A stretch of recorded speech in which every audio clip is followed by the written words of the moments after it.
Good evening, Livonia. We are about to start the study session of the Livonia City Council for February 16, 2022.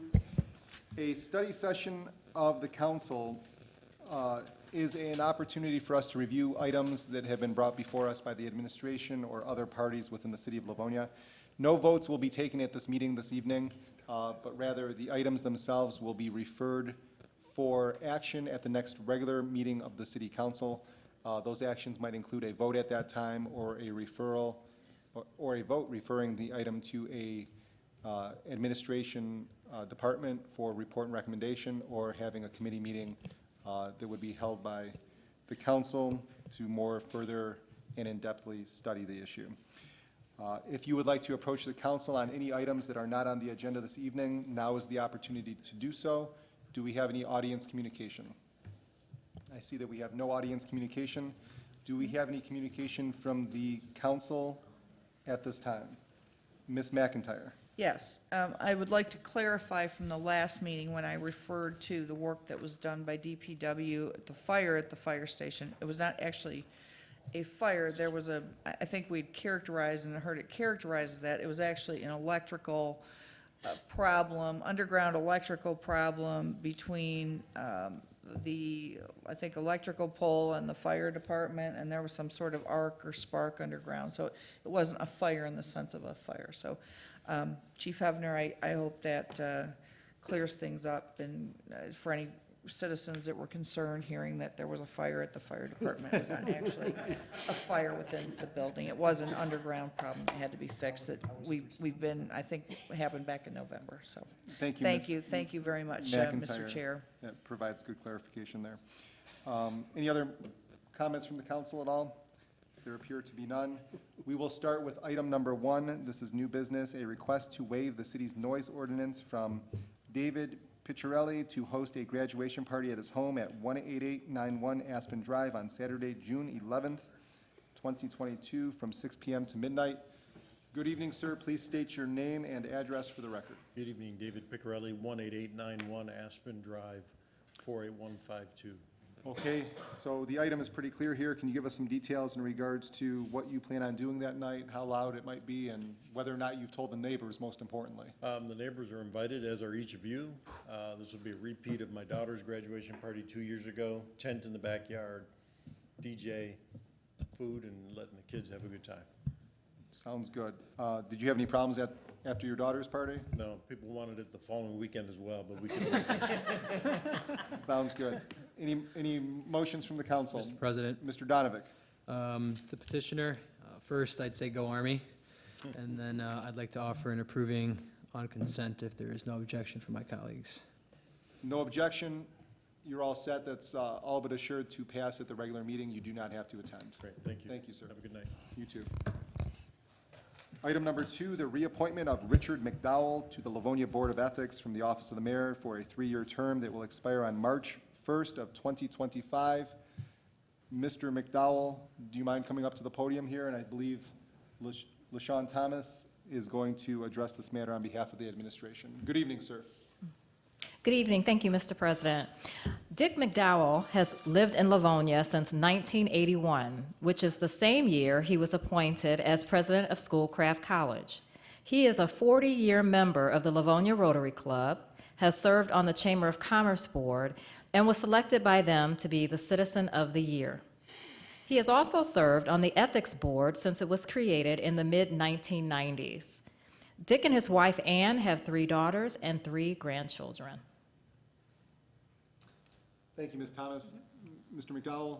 Yes. Any wisdom you would like to share with us this evening? No, I told the mayor that everybody seems to be behaving themselves, and I don't know if that's because of the pandemic and people aren't coming to work or what, but are not as many, or if people are learning what this is all about. Paul worked with us for a couple of years, and we did this very smoothly, but everything seems to be working very well, and we get very few issues that we need to advise on, so it's working well. We appreciate your service, sir, and I think you mentioned earlier that you were an original member of this committee. Yes, right after the ordinance was passed, they appointed the Ethics Board, and there were 5 of us, and 3 of us are left. And I've been chairman for all those years, so. That's great. Thank you, sir. Do I have a motion from the council? Ms. McIntyre? It would be my pleasure and privilege to offer for the consent agenda the reappointment of Mr. McDowell to the Ethics Board. I can't think of anyone who could better serve that role and who has done a great job serving that role. Thank you. Dick, you're just, as, you know, we heard a little bit of all the things you've done in a little 45-second soundbite presented very nicely by LaShawn, but not only you're a great asset to our community and have you done so many things, you're a great friend, I think. I don't know of one person who knows you who doesn't consider you a friend. So, and we're lucky to have you. So I'd like that on consent if there are no objections. Mr. McCullough? Thank you. I just was waiting for the next, what did we say, 90 minutes for your speech that we talked about? He No. asked me if I'd give a 90-minute speech, and I said I'd have to say the same thing 40 times, so. Yes. No, I just want to touch base. I've had the pleasure to have served on Rotary for the last 2 years. I know you have me beat by 38, but I consider you a colleague and a great friend, and it's been an honor to serve with you on Rotary the last couple of years. So Great. can't think of a better person to be on the Board of Ethics. Any audience communication? There is none. Ms. Toy? The floor is yours, Ms. Toy. Didn't go through. I was a little late, but I've been on the last late. Laura, we're not able to understand you. I don't know if you're on speakerphone on your end, but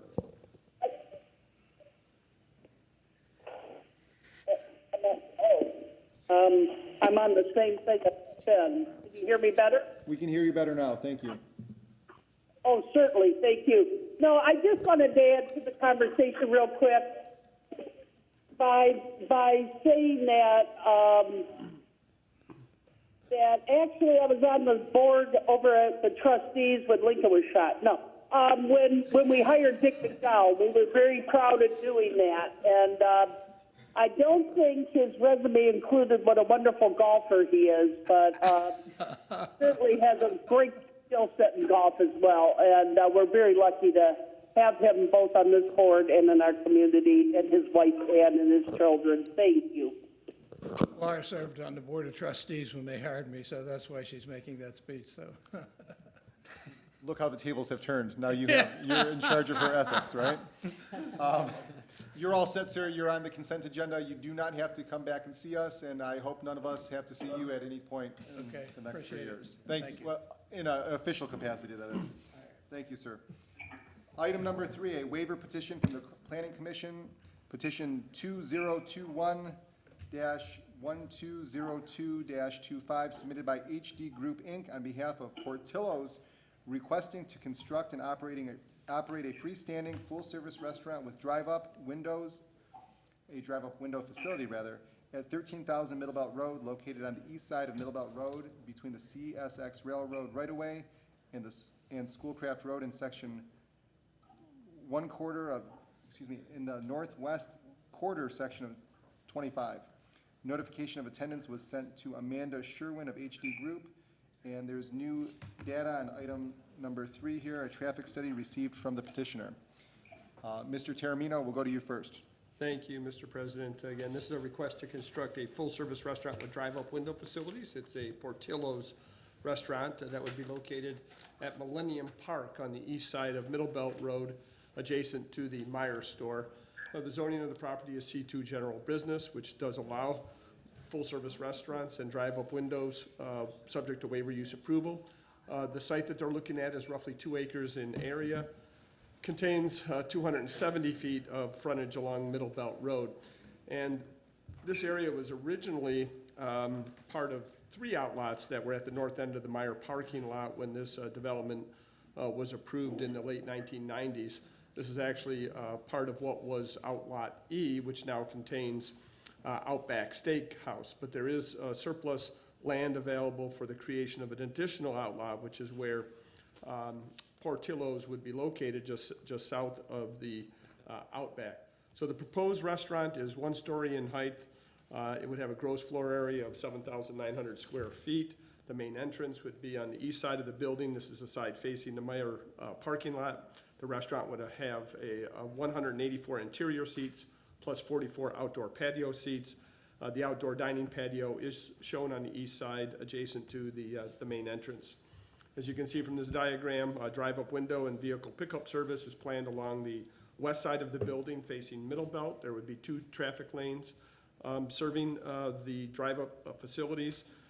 Both would commence on the north side of the building and then loop around to the west side. So the pickup window would be located approximately in this location, the central part of the building on the west elevation.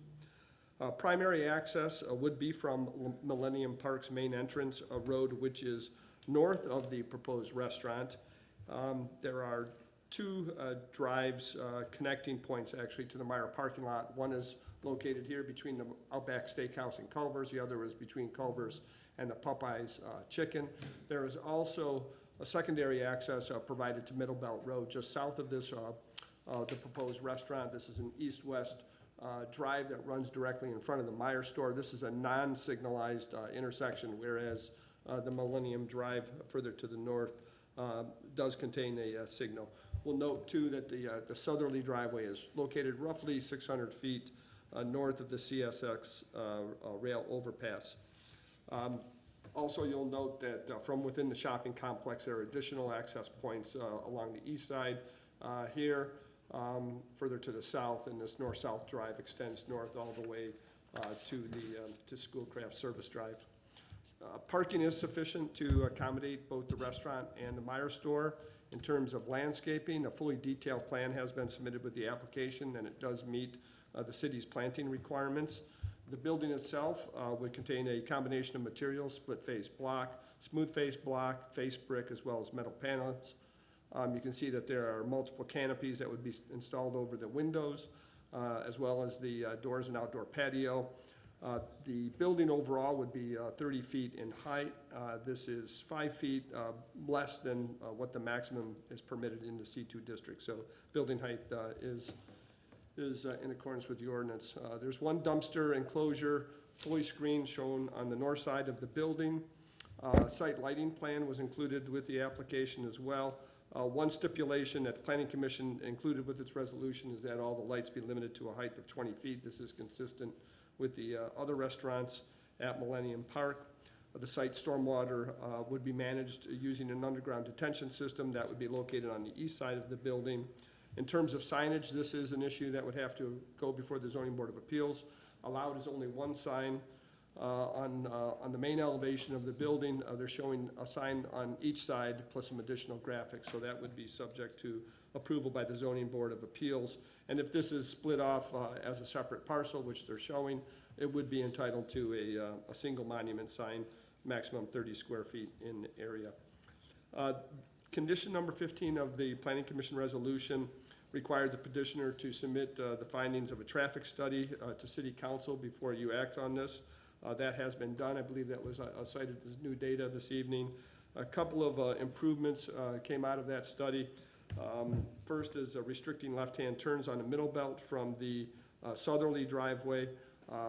Next is additional wayfinding signage to redirect traffic. There would also be modifications to the pavement striping on Millennium Drive to delineate the different lanes.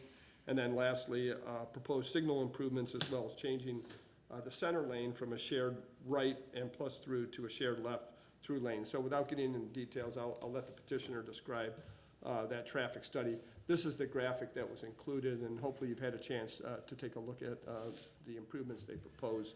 With that, Mr. President, I'm happy to answer any questions you may have. Thank you, Mr. Termian. Mr. Barr. Mark, you said, thank you, Mr. Chair. Mark, you said the no left turn lane onto Middle Belt. Where is that? So if you can see on this graphic, just to get you familiar, this is showing just the north end of the Meyer store here. You can see the movement of the mouse. The proposed restaurant is located here, adjacent to Middle Belt Road. That east-west driveway that I was referring to actually as the southerly driveway currently allows for full turn movements left and right, both in and out of the subject property. This is where the no left restriction would be between the hours of 11 AM and 2 PM from this southerly driveway. So that applies to the Meyer customers as well? Yes, It's it not- would. Okay, That that's is what I was correct. confused about, because I didn't see a dedicated Portillo's route. It's curious to me why, I understand Portillo's is a draw, and I have to say, it's like we're getting a trifecta in Livonia of big draw fast food restaurants with Chick-fil-A and then Shake Shack and now Portillo's. There's residents have been clamoring for Portillo's for years, but Meyer's really heavy traffic, and I'm just surprised that this is the thing that puts it over the edge to put a no left turn lane there, but thanks for clarifying that for me. Mr. President? Mr. Donovic. Thank you, Mr. President. To Mr. Barr's point, I am excited about it. Portillo's, another Chicago-based chain, and it is exciting and indicative of the city of Livonia that we're starting to see a lot of larger restaurants that are popular across the country pinpointing the city of Livonia, and it's because the city of Livonia does a great job, and our residents, you know, they love to eat, and so do I. So I'm excited about getting a sub from Portillo's if this passes. I do have a few questions. One is in terms of the lighting. Is there sufficient lighting? Looking at the drawings, there only seems like a few light poles on the drawings. I'm not sure if there is some sort of equation there for lighting or if there's any issues in the planning commission meetings. So I don't have the photometric plan available for you to view this evening. Some of the They- renderings they- have the A lights. project like this, they would rely on their lighting experts to make sure that they meet all the minimum lighting requirements. Now, the original plan, I believe, did show 30-foot high pole-mounted fixtures. That'll have to be adjusted to a maximum height of 20 feet, so that could modify the number of light poles on the site. It is my hope that there is some lighting added there, because I know that portion of the parking lot is kind of desolate, just a large parking lot, so I hope the petitioners do hear that. In the northeastern portion of the parcel, the drawing shows, is that a curb, if I'm right, that there's currently, that's a long driveway, and right now there's a line. Does that line signify, right there, right where your mouse is, does that line signify blocking off that roadway? No, let me see if I can show that a little bit more. That line, just north of your mouse, right? Keep Yeah, going right so- there, yep. So this driveway, there is, right now, the drive does extend it here. It's difficult to see. The new access, the access point for the drive-up window facilities would be here. And that will necessitate the closure of this portion of the drive. So this area actually becomes grass landscaping. And so the road, that as it comes down, would terminate here, and then access provided. So if you can picture that. Great. And then my last question was, in terms of the grease trap, one of the rendering shows the grease trap outside of the dumpster enclosure. Am I understanding that correctly? And if I am, I'd like to make sure that grease trap is inside the dumpster enclosure, as those get really dirty and attract rats and whatnot. One of the drawings has the grease trap. It says it's outside of the dumpster enclosure. I just wanted to know if I understood that correctly. That would have to be placed within the enclosure if there is even an exterior grease trap. Typically, that's all handled interior in new restaurants. But if there's any exterior containment area, that would most certainly have to be within an enclosed area. Great. And then just one last comment. In terms of the no left, it's a long time coming. If you shop at that Meijer and try to make a left turn, you have the viaduct right there, and then you have a large curb right there as well. And I see people bounce off that curb, trying to make the left turn to go south on Middle Belt with oncoming traffic coming from the 96 area, and that's just a bad accident waiting to happen. So I'm happy to hear that there's gonna be some sort of traffic control sign. Thank you, Mr. Tormina. Mr. McCullough? Laura, we've gone to Mr. McCullough. We'll come back to you shortly. Thank you, Council President. Through the chair to Mr. Tormina, just a couple questions. So as Councilman Barr had said, we have the trifecta, and I totally agree. So we've been very fortunate with some of these developments between Shake Shack, Chick-fil-A, and now obviously Portillo's. With each of those, I know the stacking plan, right? Is that included in this resolution by chance? Kind of like we did with both of them, to have the petitioner provide their honeymoon period, traffic flow, or if it's not included, is there a way to add that in? Just for the fact that, everybody, from the feedback I've heard is this is incredible. This is a great thing, but you're gonna hear the other side is traffic, traffic, traffic. The traffic study looks great. I just think that, this is gonna be a big draw, just as the other restaurants have been, and just having that in place, I think, is prudent. The answer is no, there was not a traffic plan. I think the reason for that is obvious, is that it doesn't really pose a threat to any public thoroughfares necessarily. However, that's not to say that it wouldn't be a problem for traffic internal to the site. Or So the biggest question that I would have is, if you look at this, obviously each site provided different, the trifecta provided different means. We have the whole Meyer parking lot. Correct. Is that available for stacking at this point? Do we have an answer on that? So there's a reciprocal access agreement that will be provided between Portillo's and Okay. Meyer. And that would accommodate access and parking. The additional space needed for what you're referring to, which is that so-called honeymoon period, Yes. where you might have cars stacked well into the parking lot waiting to use the drive-up.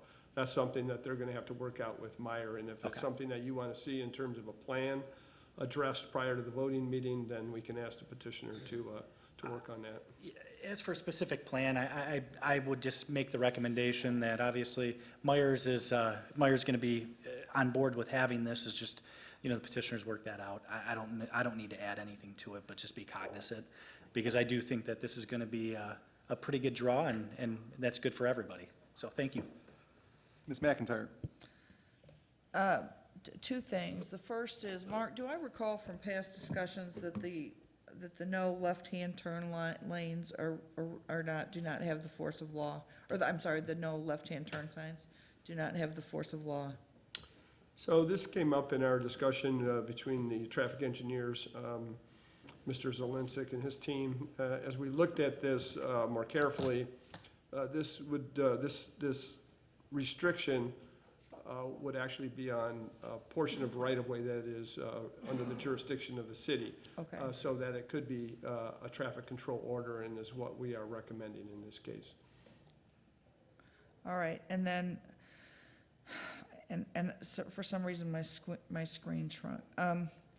So one of the reasons that the planning commission gave as to why they might deny this was the petitioners failed to comply with all the general standards and requirements set forth in section 6.51 of Livonia Vision 21 zoning ordinance.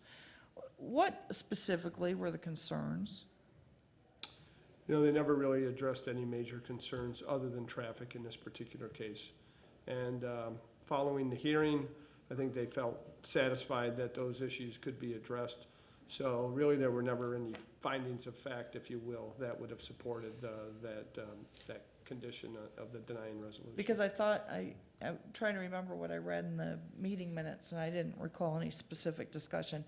And along those same lines, this restaurant at this location, right, fits within our future land use and how we see that Millennium Park area, correct?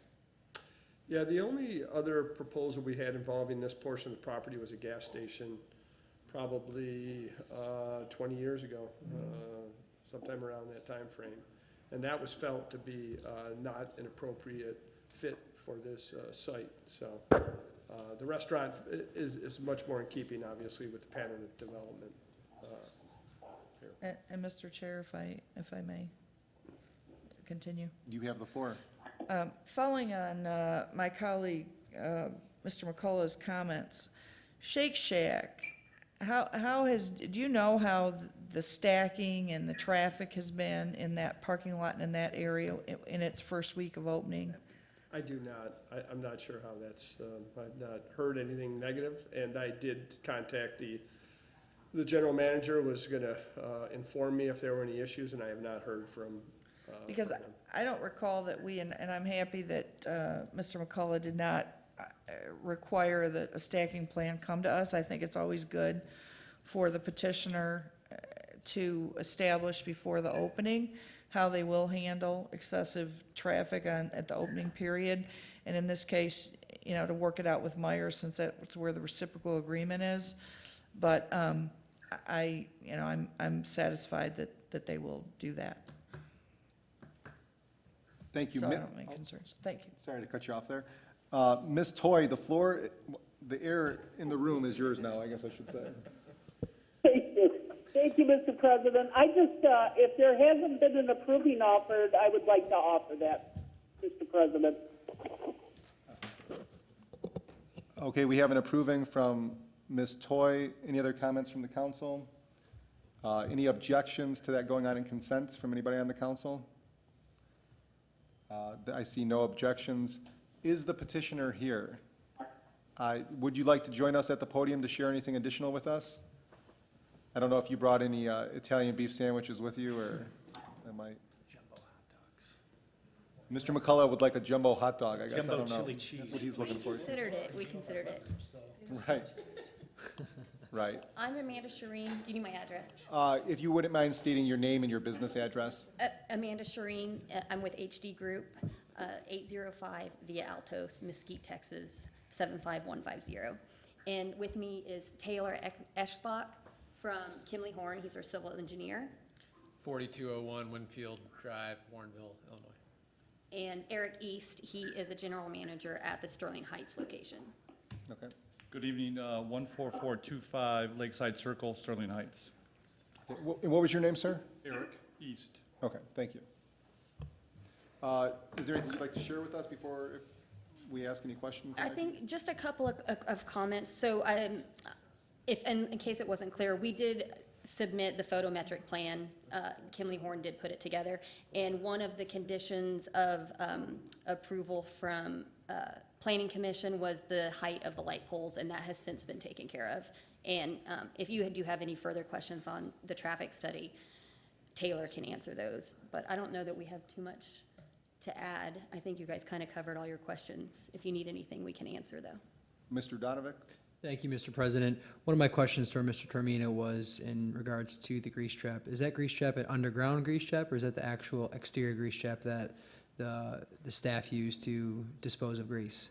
No, so that's an underground grease trap. There would be manhole access from the surface, but all of that grease would just be piped in underground to that grease trap, and then it settles out in that trap before leaving the site to the public sewer. Okay, so my next question is does that affect the public sewers for the rest of the city? No, so this is a standard practice for any fast food restaurant or restaurant utilizing grease. So that is maintained on a regular basis, but the whole purpose is so that none of those fats and greases enter the public sewer system. Thank you, sir, appreciate it. Sure. Council President, I have one quick comment. McCullough? I got 17 questions, sorry. No, I gotta You know ask. how to count that high. Yeah. Go ahead. Through the chair to the petitioner, if this gets approved, when are we breaking ground? Or when do you want to break ground? Spring? Once Yes. the frost laws lift up? Yes, spring, yes. So when would be the target potential opening if everything went great? It is 2022, Okay. yes. Can I add one more thing? Mark, you probably didn't get a chance to answer or to read your email, but while I was on the plane and Taylor was driving, we did get the letter from Meyer with their approval of our traffic recommendations. And then I just got to say that, when we bring up the trifecta, so Shake Shack on their opening did have a band that was singing a Shake Shack song, so we're expecting you guys to raise the bar on that. All right? I'm going to leave that part to Eric. Thank you. I think the food will suffice. And Mr. McCullough, that was 2 items, not 17. You're all set, and we're happy that you are choosing Livonia. Thank you very much. You do not have to come to the next meeting. It's on consent. Thank you very much. Okay, thank you. Okay, well, I should say we have another item in regards to this. That's item number 4. A waiver petition from the Planning Commission regarding petition 2021-12-02-26, submitted by HD Group, Inc. on behalf of Portillo's, requesting to utilize a tavern license for the sale of beer and wine consumption on the premises in connection with the operation of the Portillo's that we just discussed on Schoolcraft Road. Mr. Terramina, is there anything you'd like to add in regards to this? Yeah, unfortunately, this cannot appear on the, we'll have to check with the law department, but there is a special requirement that applies that prevents this from being located within 1,000 feet of another licensed establishment. There are 3 licensed establishments within 1,000 feet, so council will have to waive that requirement, which requires a separate resolution and a 2/3 majority vote. Again, this is a tavern license, so it's beer and wine only, and from what we heard from, I believe it was Mr. East, that alcohol sales account for somewhere around 1% of their total annual receipts, so it's a minimal contribution to their sales. Thank you. Can I have a motion for this? So moved. Okay, so we have an approving. I'm sorry, I'll- offering approving. I appreciate that. So because, I'll ask the council here, and I don't know that this is appropriate or not, but since we have people traveling in from out of town, does anybody see the need that they would have to appear for this item, seeing as the other portion of this is on consent? Okay, I don't want to make you travel here for a 2-minute thing that's not necessary. Council's indicated that they don't anticipate the need for you to be there, so you do not have to come at this time. Thank you very much. That'll be on the regular agenda. Item number 5, a request for authorization to purchase voting screens coming from the city clerk. This was removed by the city clerk to be placed on the agenda at a later date. So we will skip to number 6. Number 6 is a request for the authorization to waive the sealed bid process and purchase from the sole source provider from the Division of Police for the subscription of policy and procedures for law enforcement from Lexipol and approval to renew annually for a 5-year period. Chief? Good evening, Council President Jelly. How are you? I'm doing great, sir. Good. Good evening, Council.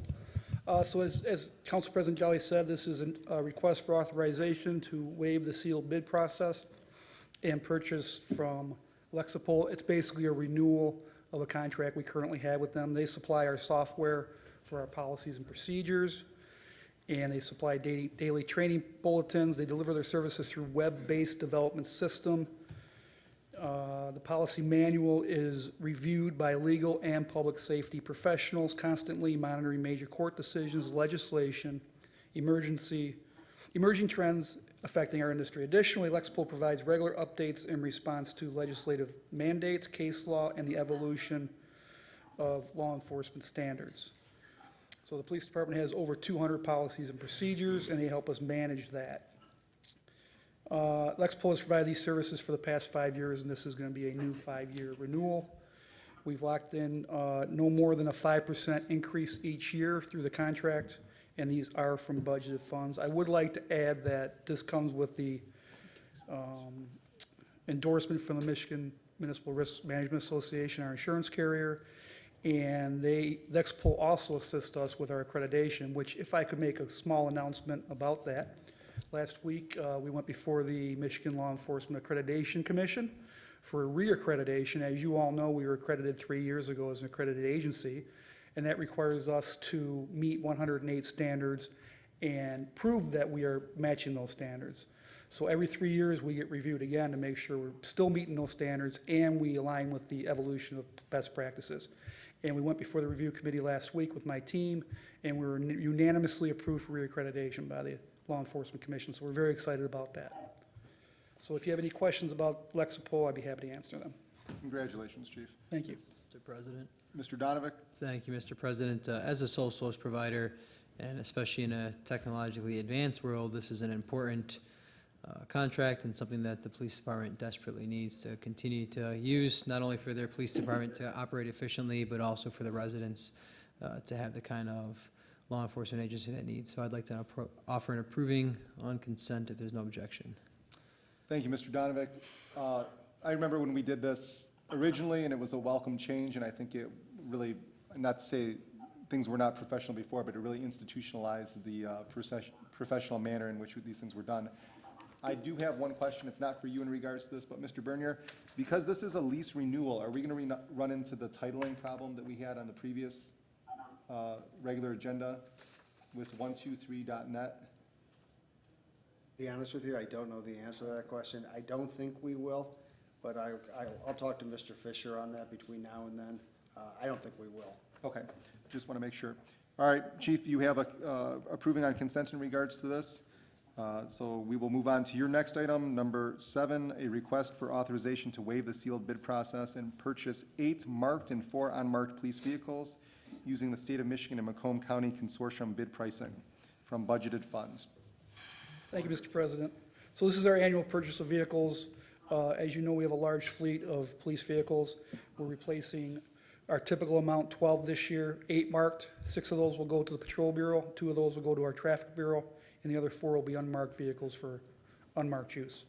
They're all from budgeted funds, and I will say that our fleet's in excellent shape, as I think I said last year when we renewed our vehicles, in no small part to our vehicle maintenance coordinator, Raleigh Hoskin, who keeps the vehicles in fantastic condition. So we come under budget every year with our vehicle purchases, and we're under budget again this year.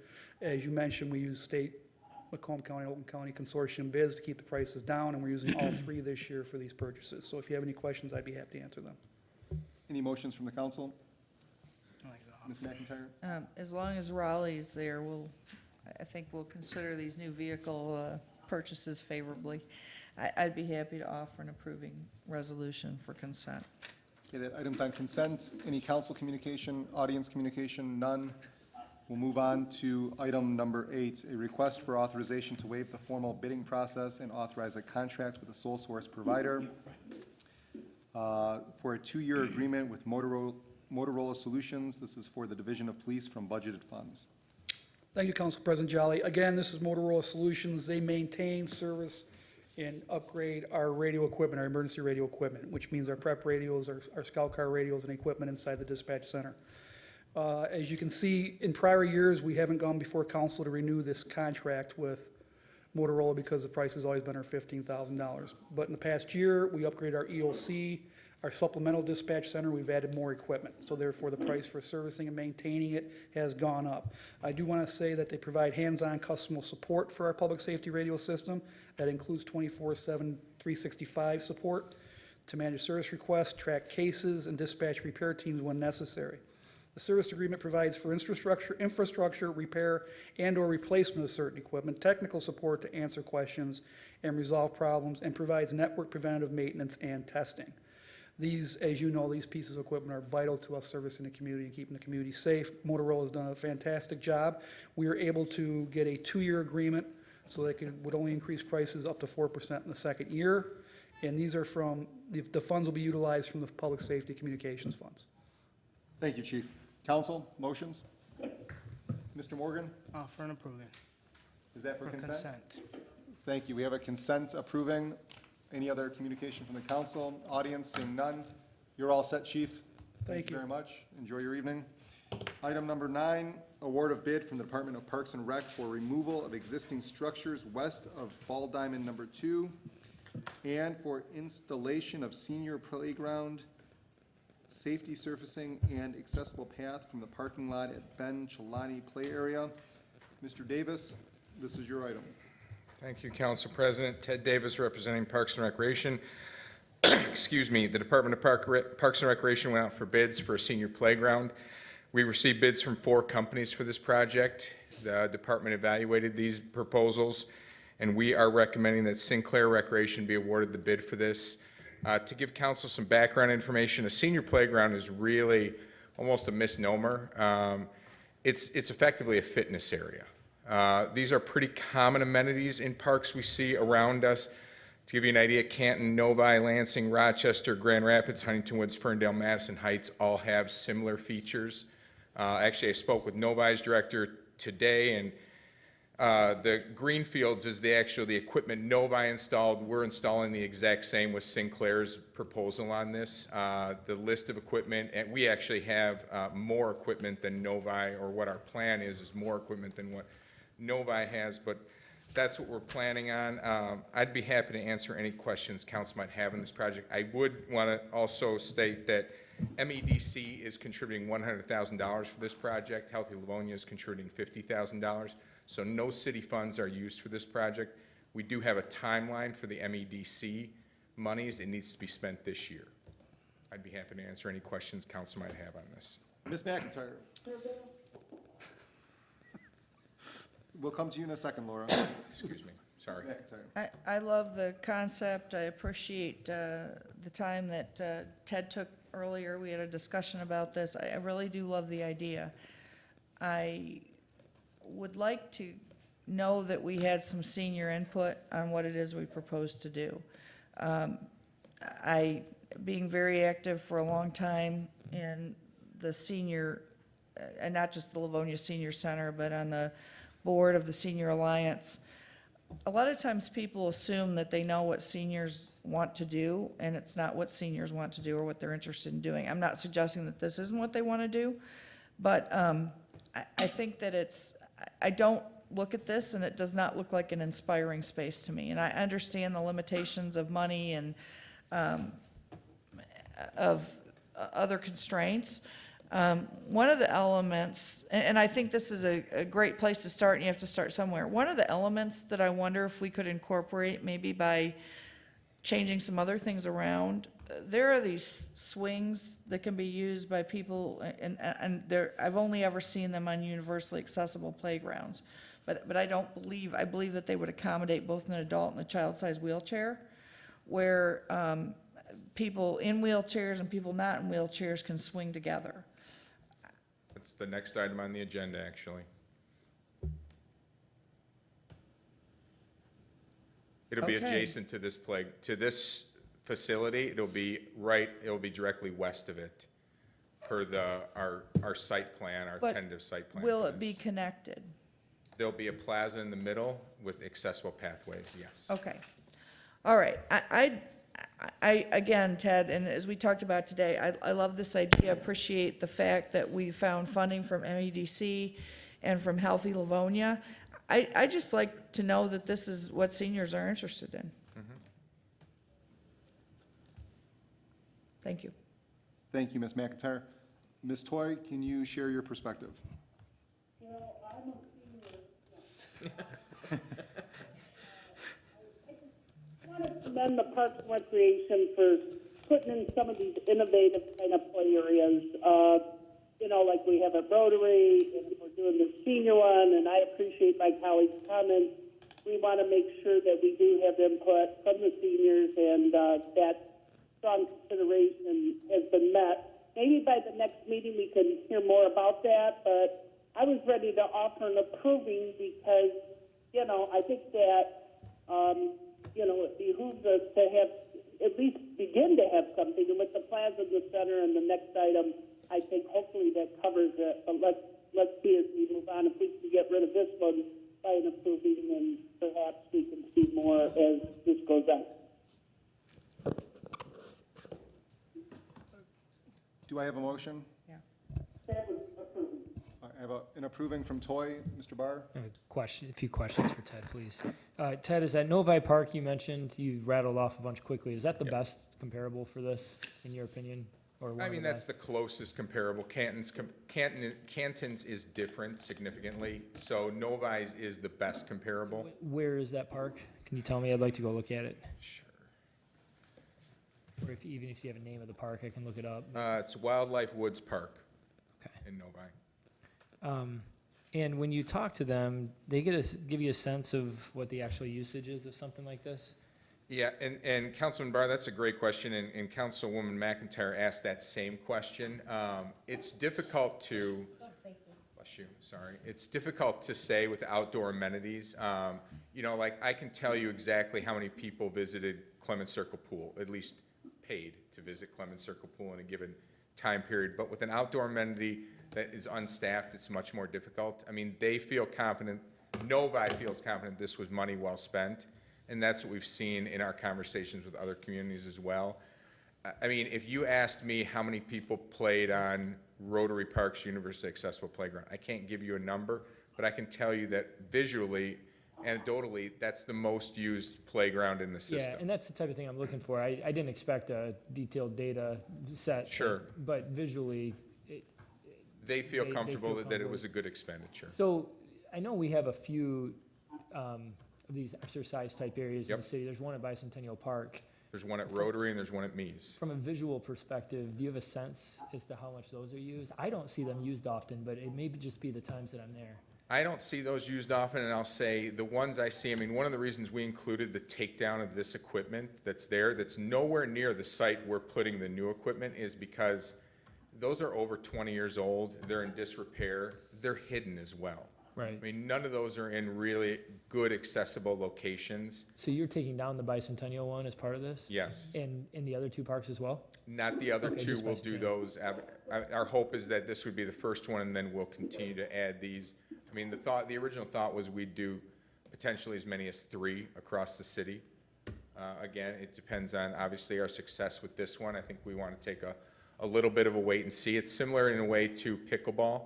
If council remembers, when we did pickleball courts, it was a different thing, right? And then we saw a huge response. I mean, we had heard from countless people, pickleball is the fastest growing sport in the world, you know, over and over and over. And then we put in a 6 top of pickleball courts, and we see that it is constant use. We need more. Yes, we needed more. So, I mean, I don't know if we'll get that type of response here, but that's the thinking behind this being the first one, and this being really a redesign of that play area completely, when you look at it. Again, you're talking about a universally accessible playground, you're talking about a parking lot addition, you're talking about a center gathering area, you know, and then a senior playground there, and then, you know, an additional phase would be a pavilion and restroom at that site as well. So this isn't restricted to seniors, but it's equipment that's tailored towards older people? I think Is that- most of the equipment is tailored towards seniors. Certainly, there is a component, there's a functional fitness piece there that would be probably something that younger people would like to use as well. So when you do call it, again, a senior playground, I mean, we are designing it for seniors, but we anticipate it being used by a larger population than just seniors. Okay, and then I have 2 more questions. One is, I'm struggling with, I've been scrolling through the documents here, and I'm struggling to get a sense of where exactly this is. I know the park you're talking about. Sure. But is this, it shows a new entrance on here, so, Yeah, so to give you an idea where you're talking about where this equipment would go, Yeah. the best visual description I can give you is, if you're familiar with Ben Chilani play area right now, let's say approximately where the, is it a fire truck is? That's a play feature there. I believe that would be an approximation of where this would go. so roughly, this is gonna take the place of, is this west or east of the existing drive that's there? This would be east of the existing East of drive. the existing drive, okay. So this is gonna be taking some of the existing kids' play area, play equipment that's there. Yes. And replacing it. Yeah. Which we're gonna, you know, again, in the next item, we're gonna add a significant amount of play equipment to the site. Okay, that's helpful for me. And then the final question, I said I had 2 more. The final question I had is, it's great we're getting money from MEDC and from Healthy Livonia. Was there alternative uses for that money that was considered, or does that have to be for this type of amenity? MEDC and Healthy Livonia were specific for this amenity. Okay. All right, thanks. Mr. President. Mr. Donovan. Thank you, Mr. President. Mr. Davis, hats off on being able to secure money from outside sources so that Livonia residents aren't having to come out of our own budgeted funds. Thank you. With looking at the drawings, they're pretty unique. Couple questions. One is that netting material. Is that like an awning of some sort, and does that come down, or? It's a shade structure. It's a shade structure, okay. Yep. And is that removed during the winter months, or does it stay annually? It could be removed or it could stay up. It depends on our preference, and obviously if we take it down, I mean, there's pros and cons to leaving it up or taking it down. Similar shade structures that we have at our outdoor pools, we take down every year.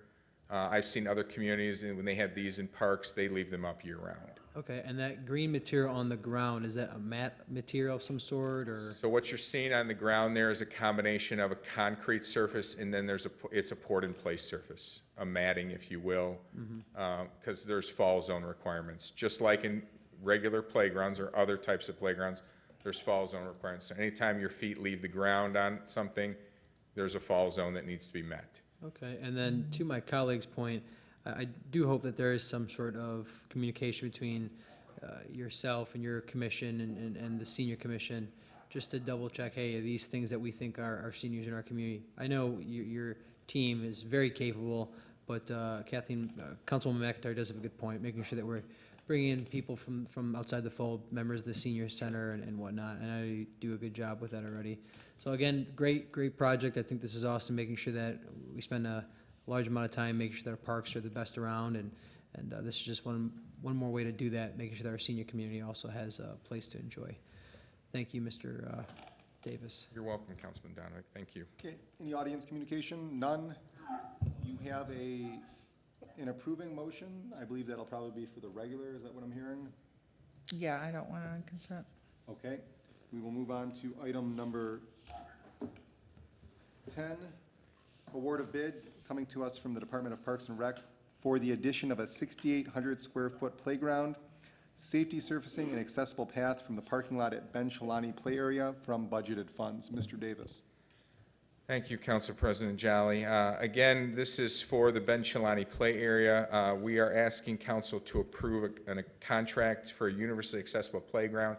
To give council an idea on size and scope of this project, 1,600 square feet, this is larger than the current play structure and area we have at Rotary Park. This is the same company that did the play structure at Rotary Park. We are asking council to approve a contract in the amount of $600,000 for Penchura.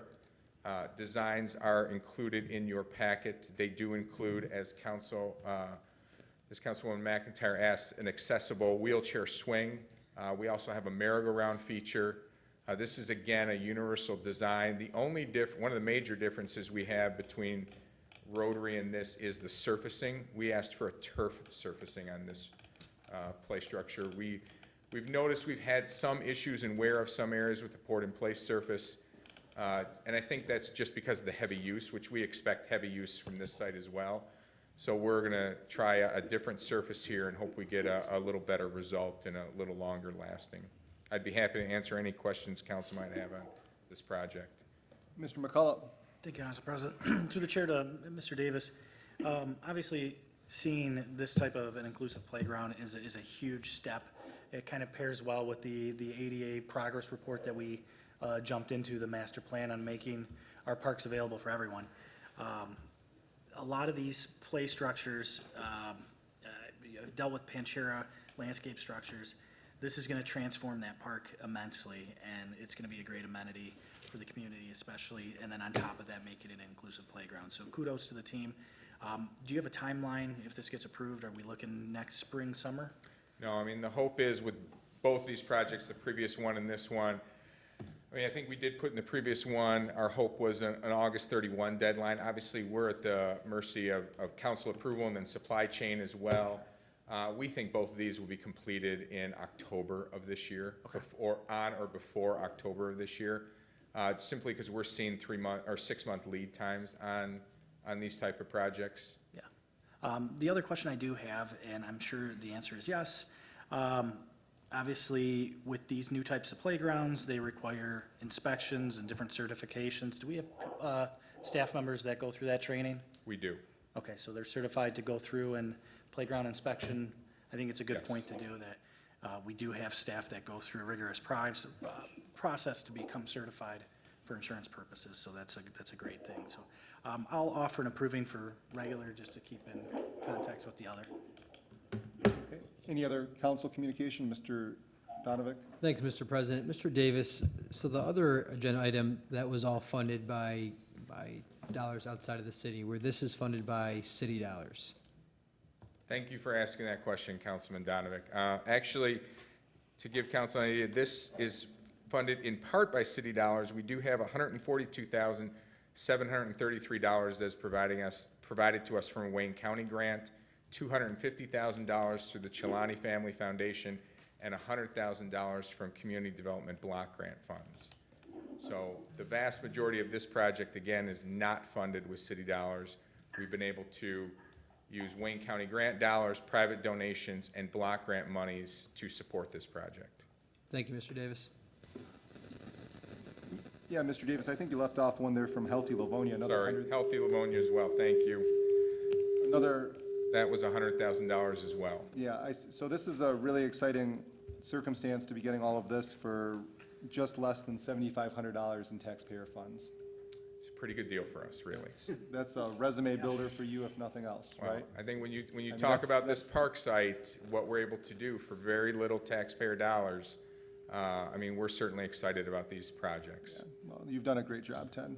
Thank you. The only suggestion I would have, having younger children. Sure. So our Livonia Public Schools recently went about replacing a lot of the play structures at the schools. Yep. And I think due to the supply chain circumstances, sometimes they took down the previous playground equipment, and now they've had a long delay in getting the new stuff. Yep. Can we make sure to have the timelines pretty tight so we don't go an unnecessary 6 months without having any kind of play equipment out there? Yeah, we can speak to the contractor about that. And one thing I would say with both of the proposals that council saw, colors are to be determined. I mean, even the senior playground, I thought was, the picture that was given to you for the senior playground, while the equipment is correct, it is a little vanilla, to say the least. I mean, it is, as Councilwoman McIntyre said, it is not an exciting look to it. And I think colors are a big part of that as well. So I do think the contractor did a better job with the University Accessible Playground, making it look a little better, but we have not made final color selections. We will do that after council, if council approves these projects. Thank you, Mr. Davis. Any audience communication? There is none. This will be on the regular agenda, and we look forward to seeing you then. Item number 11 is a request for permission from Wayne County to close a portion of Farmington Road to host Livonia's annual Memorial Day ceremony from Parks and Recreation, specifically to close Farmington Road north and southbound from 5 Mile Road to Roycroft on Saturday, May 28, 2022, from 8:30 a.m. to 10 a.m. This is an annual item. Mr. Davis. This is, as Council President, thank you. This is an annual item.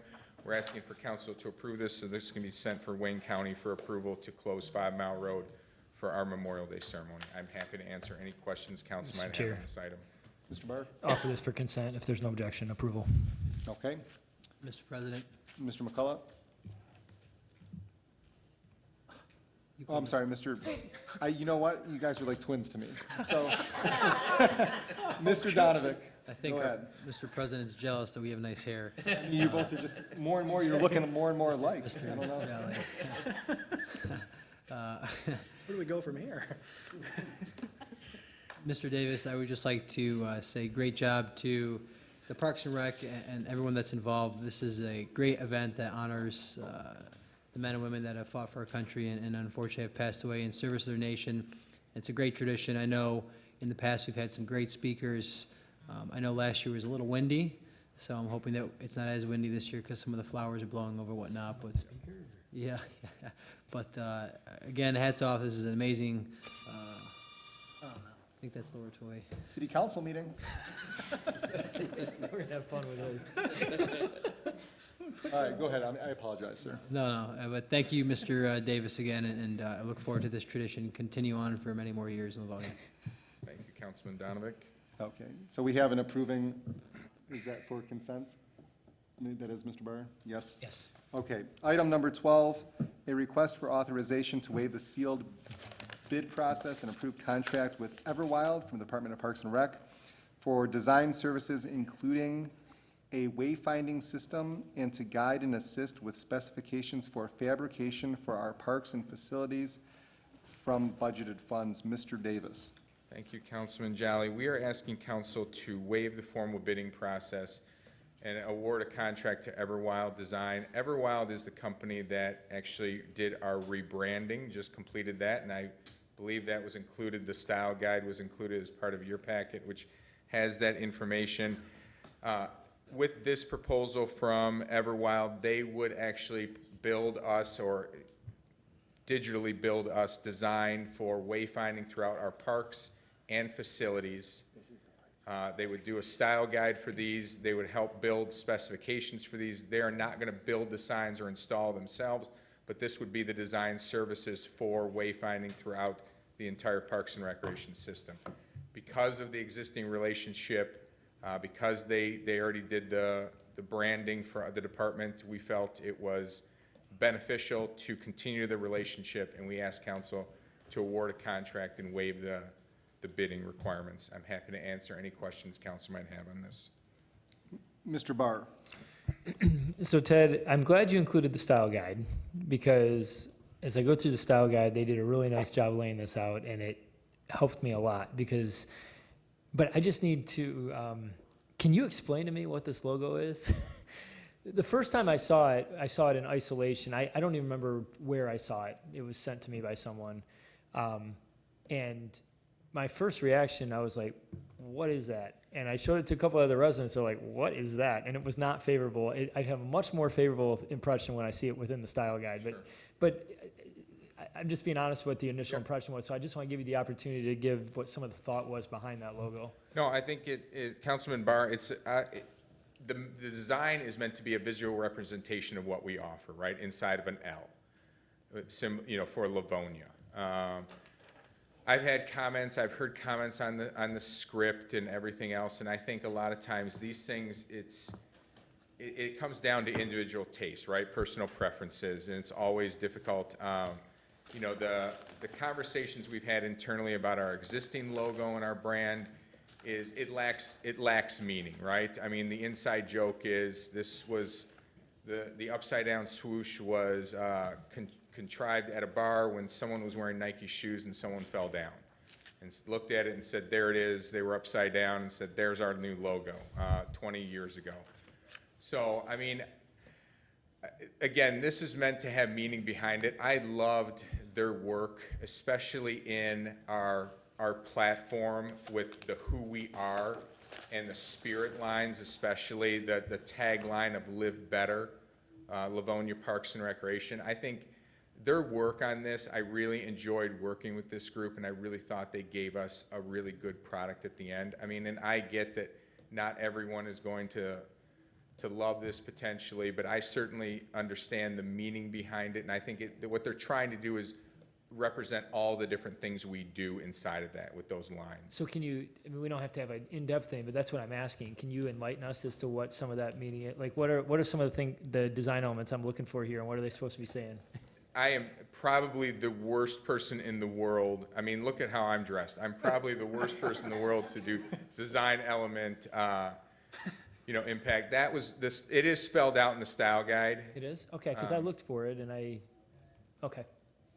I'll Sorry. have to look deeper. No, and if you find that it's not, I'm happy to send you, because I do have what each shape means in the L. Okay, I will look deeper. I spent considerable time reading through the style guide. I enjoy these kind of things. But if you have something you could send to me, I would honestly just be curious. I can see the professionalism of their work, and I'm not surprised you enjoyed working with them. It's very crisp, and it definitely looks fresher and more unique and more unified than what we've had in the past. I think the idea too is to make it identifiable to Parks and Recreation. Sure. Okay. All right, do we have an approving on this? We don't? We do not as of yet. Ms. McIntyre. That's fine, is go she- ahead. I think, go ahead. I really liked the work they did and the way they've characterized things. I really dislike the graphic work. And I understand there's a lot of personal taste in here. I don't think, and I appreciate wanting to have something that's unique. I also, Livonia Parks and Recreation is part of the city of Livonia. It is. And so having something that is such a radical departure from everything else we're doing, I don't understand. And I'm not a marketing expert by any stretch, but I've done marketing work. And I don't recall that we ever had any discussions about really taking a big departure from the city branding to now different departments. And I understand Parks and Recreation is unique because you have a big public-facing presence. I think the graphics work. I don't like it. I think it's muddy. I think it's the opposite of streamlined and crisp. And I wonder, Ted, why. I'm just concerned that we're giving them another significant contract without asking anybody else to participate, just because they've done this work. Sure. I mean, the two things are not they're separable to me. Is there a reason? I mean, what is the reason for not asking for a bid, other than you like their work? Again, I think we like their work, we value the relationship we had with that, we've developed with them over the course of developing the branding. You're right, Councilwoman McIntyre, they are separable. We could go through an RFP process and evaluate different firms. I feel that I feel that we would come back to this firm.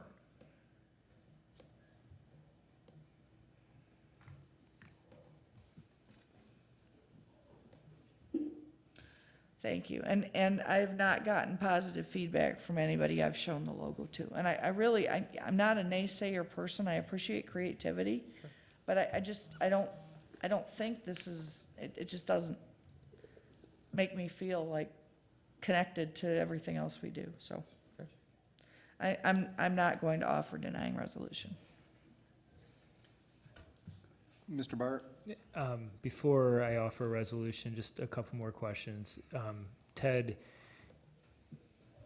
regardless of our opinions about the logo, Sure. I also recognize it's not necessarily our purview. We obviously approved the money to do this, but I also recognize that this exercise exists within the executive or the administrative portion of our city. I mean, is it fair to say the ship sailed on this from the branding decision? From a logo design decision? Yes. Okay. To Councilwoman McIntyre's point about the departure from the city, while I'm not a huge fan of this, I do see more design expert. I hope I'm not offending anybody here, but from a design perspective, this is, I think, superior to the city. Is there ever a potential that we would unify that branding between the city and this, whichever way direction that went? Or are you specifically wanting to have unique branding from the rest of the city? That's a great question. I mean, that really is a great question. I think it's difficult to answer. We don't have to solve it all tonight. I was just Yeah. curious if there's been mean, talk about that. I think, obviously, if the city was to ever rebrand, I would imagine they would take what we have and there'd be some kind of coexistence between the two. Because obviously, even though, as Councilwoman McIntyre stated, we are a public-facing, I mean, one of the most public-facing departments, we're still a department inside the city of Livonia. I would think there'd be some sort of combination of the two when branding Parks and Recreation. Because again, it still is a city department. Because if I recall correctly, it's been during my council tenure that we did a rebranding of the city. I don't remember exactly when that was, but our current look has been within my council tenure. Yes. In hindsight, I regret that we didn't just do that all at once.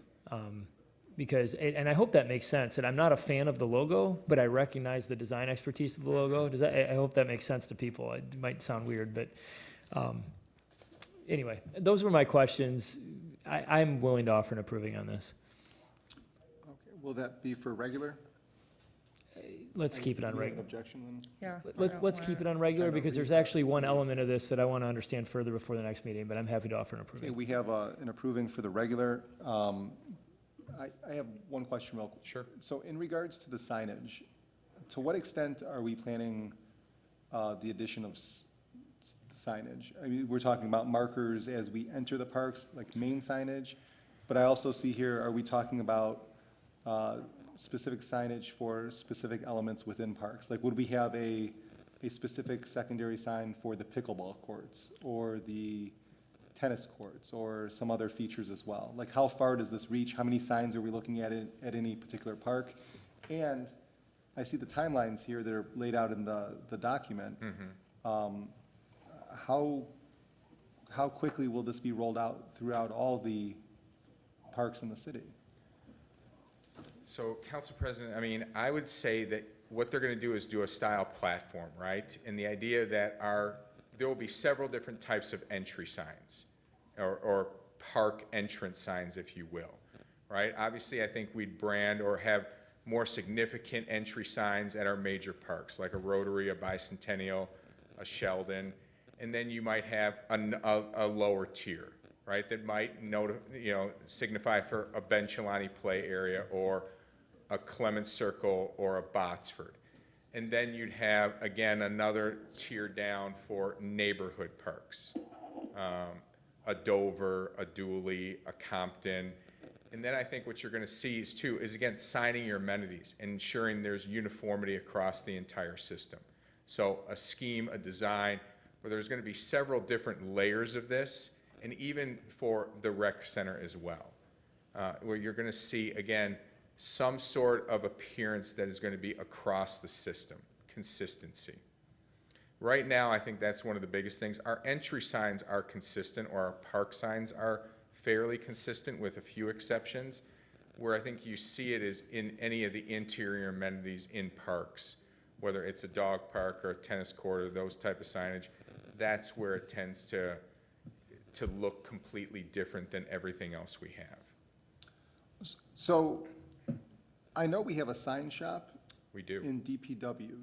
To what extent would the sign shop be able to, if need be, or we wanted to, have our own in-house people mimic something that was done in a park? Or will we have to be tied directly with doing any signage that looks of this nature through the vendor? This vendor is, again, not going to fabricate Okay. any of these signs. They're just That would- designing them? They're designing Okay. them. That would be another contract, just like when the rec center was built.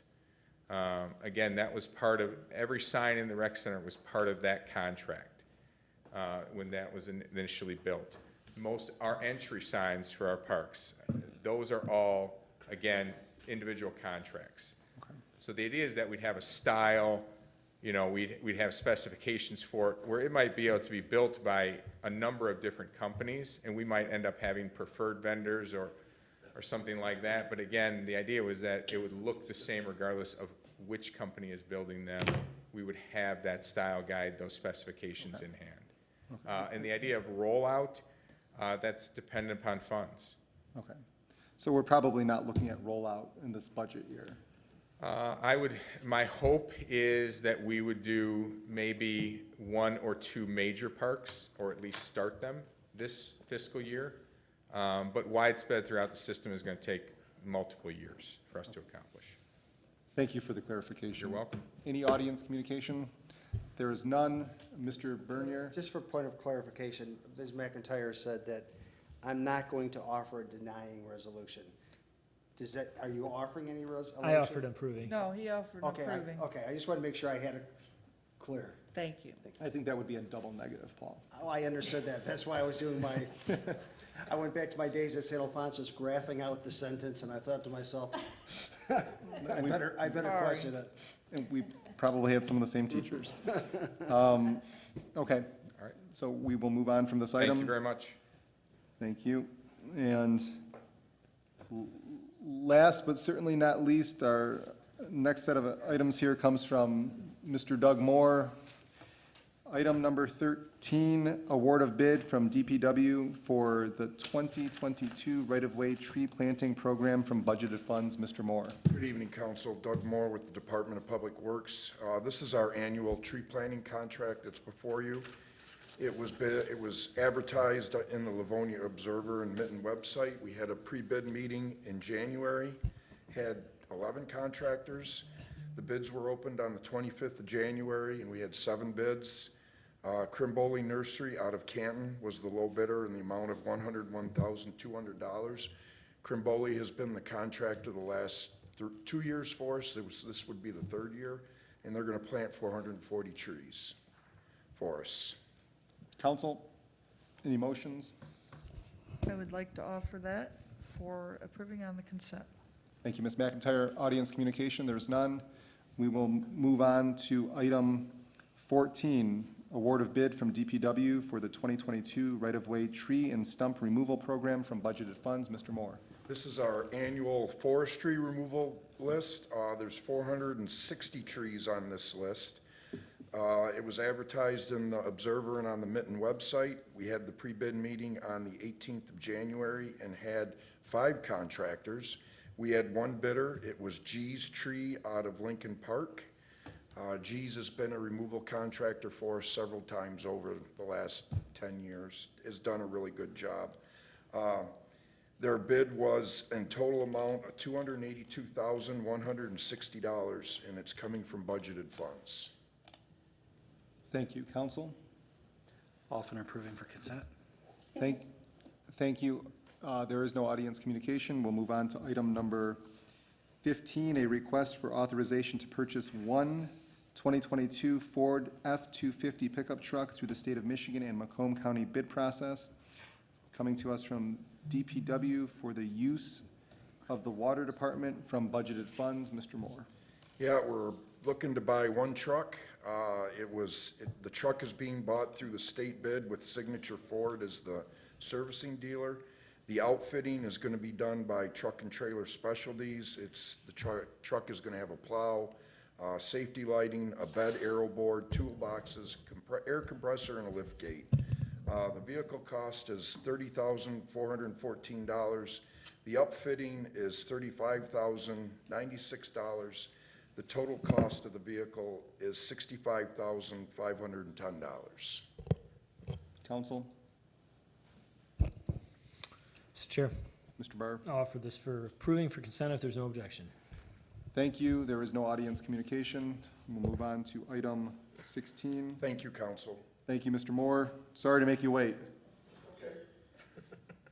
The request to approve proposed 2022 sidewalk repair program from Engineering Division to include 4 small targeted areas in sections 8, 7, 19, and 32, 8, 17, 19, 32, along with scattered sections throughout the city.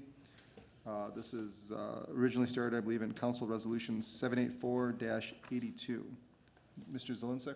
Good evening, Mr. President, City Council members. As you know, it's that time of year again where we get prepared for our construction season from April to November. These are people that had called into the city from last year after March of 2021 through this period to fix their sidewalks that have vertical separations or issues. We have approximately 440 locations we want to fix and obviously make it safe for residents that traverse through the city on pedestrians on their sidewalks. And we have a tastic list of addresses for those particular locations and seeking city council approval in case somebody moves or sell their house that can be tagged with the special assessment when the bill is finally sent. So looking for your approval on the 440 locations, and this allows us the process to then continue on with getting contract prices for the sidewalk repairs and complete those by this fall. Thank you, sir. Council, Mr. Morgan? Yep, I'd like to offer consent approval.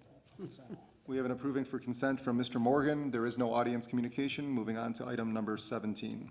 Proposed amendment to the Livonia Code of Ordinance as amended from the Department of Law to amend Section 020, Title 10, Chapter 48, right-of-way and private parking to conform with recent amendments to the traffic ordinances. Mr. Bernier.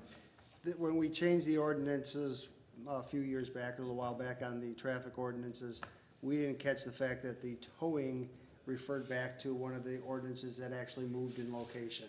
And when we saw that, we just wanted to change it from 10.21.240 to 10.21.010, which is where it currently is.